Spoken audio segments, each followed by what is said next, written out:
Hey, what's going on out there? I'm Steve Schmidt with No Limit. And I'm Paul Fink. Today is the first day for athletic training. All right, we are going to go over 3 things today that all involve very important performance techniques. Stick with us here because we're going to actually involve these techniques throughout our programs as we evolve week by week. So the 3 topics are 3 points of extension, dorsiflex versus plantar flex, and then the final one is syncing our arms with our legs when we're doing speed drills and agility ladder and so on and so forth. So first and foremost, we're going to talk about the 3 points of extension. This is a very important piece of the puzzle because this translates into any athletic regime. This translates into any sport, anything that involves vertical hip drive, power, explosiveness. This is exactly what we're looking to harp on, and we're going to refine this as the weeks go by. So the best way to train the 3 points of extension is doing a barbell clean, and we're going to go over that right now, okay? All right, and now Steve's going to give us a couple hang cleans really quick so we can show how the ankles, hips, and the shoulders all explode at the same time to give you that nice fluid motion. All right, Steve's going to show us real quick how it looks. Beautiful, beautiful, beautiful. All right, and notice all 3 areas are all fundamentally sound. They all explode. All right, now Steve, give me one real quick without the squat and just catch it high for me. Perfect, sweet. No wasted movement. Ankles, hips, shoulders all explode up. Doesn't even need the front squat.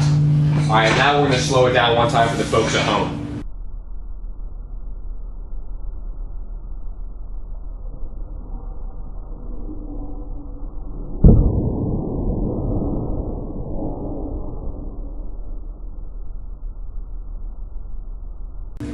Now it's really important to emphasize these 3 points of extension while you're doing these next exercises, such as medicine ball slams,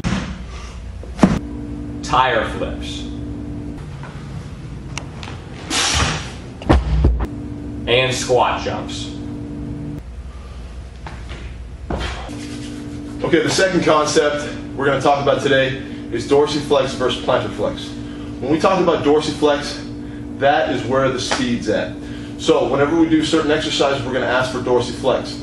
And this is a very, very important technique to train because the more proficient you can get with this movement, the faster you're going to be. And then you typically see plantar flex in your cheer athletes or more of your dancer type. And now Steve is going to show us the dorsiflex doing some running revolutions. All right, now Steve's going to give a quick example of how to do it. Basically, this is going to simulate when you look like you're in a full sprint. Now notice as Steve is doing this, his toe is to his shin, his heel is to his butt, and there's no wasted movement at all. There's no movement where the heel goes behind the leg, it's all in front, his arms are synced with his legs, and it's perfect running form. This should look like you're full sprinting. All right, and this is important to involve this with certain exercises, such as step-ups,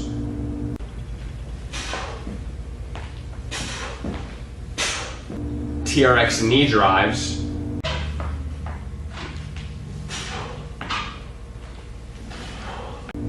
and treadmill push. And the final concept of today that we're going to talk about is syncing your arms with your footwork.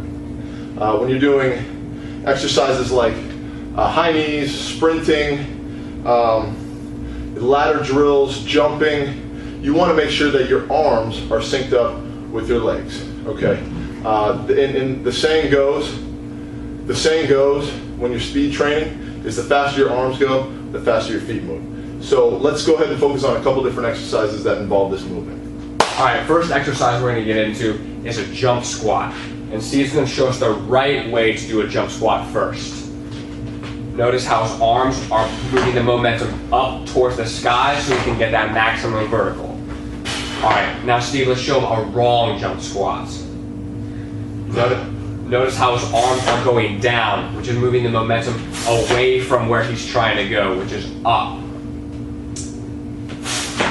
All right, second exercise, we're going to do some ladder. Steve's going to show us the correct way to move your arms with your legs in the ladder first. Notice how his arms are opposite his legs, which keeps his balance stable and makes that speed go even faster. Alright, see, now show us the wrong way to do the ladder, where his arms are with the same leg at the same time, which makes it awkward to move. And you're really going to want to focus on opposite arm with that opposite leg. Steve's going to show us an example to do a high knee exercise correctly. And when you're doing these high knees, Steve's going to show us you want to keep that dorsiflex up to that shin and the opposite arm to the opposite leg to get that maximum speed. To where, as the opposite is, keep that same arm with the same leg, which is going to slow you down and give you less balance, which is kind of awkward as you can see in the example. So really focus on opposite arm timing with the opposite leg as the dorsiflex is in effect. We hope this helps give you some basic but fundamental techniques as we progress through these programs week to week. Remember, take it day by day and you'll get there faster. And don't forget, hard work works. There is no limit to your success.